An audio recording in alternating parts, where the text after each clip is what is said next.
آتا ہے اور کہتا ہے کہ میرا مولا میرا خالی دامن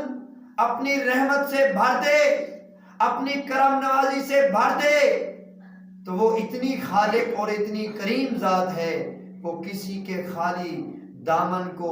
واپس نہیں بھیجتی بلکہ اس کا خالی دامن بھر کے بھیجتی ہے۔ اب فرق یہ ہے کہ ہم نے خالی دامن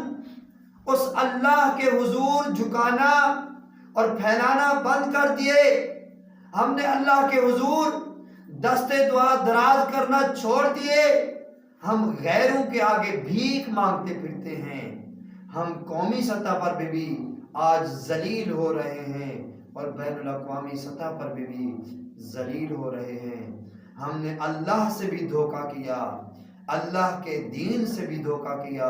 اور اللہ کے پیارے محبوب سے بھی دھوکہ کیا، اور آج